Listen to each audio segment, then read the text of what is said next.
శాసన మండలిలో బొత్స సత్యనారాయణ మాట్లాడుతున్నారు. ఇప్పుడు అలా చూద్దాం. చైర్మన్ గారు,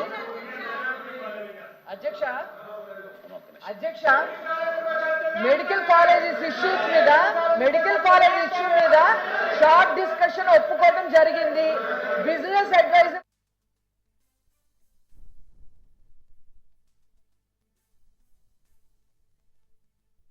కూర్చోండి.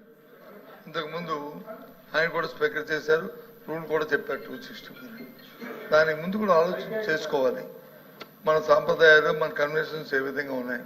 బీఎస్సీలో నిర్ణయం తీసుకున్న తర్వాత బీఎస్సీని దాన్ని డివైడ్ అయ్యి దాని నుంచి బిజినెస్ తేకుండా కూర్చోమ్మా, నీకు ఇస్తారు తర్వాత తేకుండా మరి ఏ విధంగా వాళ్ళు అయ్యారని అధ్యక్ష, దానికి రూల్ లేదా మన రూల్ బుక్లో చెప్పంటారా?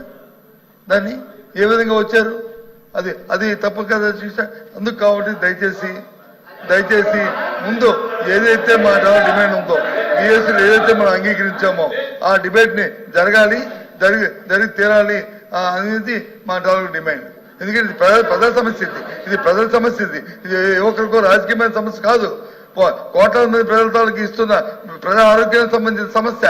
వాళ్ళందరూ ఎంత ఇబ్బంది పడుతున్నారో ఈ సమస్య. కాబట్టి జరగాలి, డిబేట్ జరగాలి. మీరు తీసుకున్న నిర్ణయం ప్రజా వ్యతిరేకంగా రద్దవ్వాలి. అప్పుడే ముందుకెళ్తాం. అంతేగాని మాకు ఇంకో దురుద్దేశం లేదు. చైర్మన్ గారు, అధ్యక్ష మెడికల్ కాలేజెస్ ఇష్యూస్ మీద షార్ట్ డిస్కషన్ ఒప్పుకోవడం జరిగింది. బిజినెస్ అడ్వైజరీ కమిటీలో కూడా ఓకే చేశాము.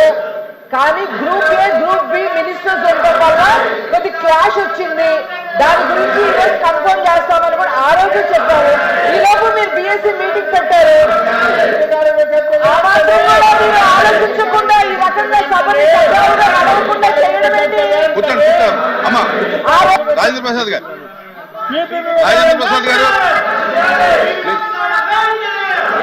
With respect to the chair, అధ్యక్ష, ఎల్ఓపి గారు కోట్ చేశారు ట్రెడిషన్స్ గురించి, కస్టమ్స్ గురించి. మీరు ఎల్ఓపి గారి గురించి మాట్లాడాలండి అధ్యక్ష. ముందు సభని ఆర్డర్లో పెట్టిన తర్వాత ఆయన మాట్లాడితే బాగుండేది అధ్యక్ష. వారి సభ్యుల్ని వారిని కూర్చోమని తర్వాత వారు మాట్లాడితే బాగుండేది. సభని ఈ రోజున ఆర్డర్లో పెట్టకుండా ఈ రకమైనటువంటి నియమావళి ఎక్కడా లేదని అధ్యక్ష. ఈరోజు నియమావళికి వ్యతిరేకంగా జరుగుతూ ఉంది ఈ సభ.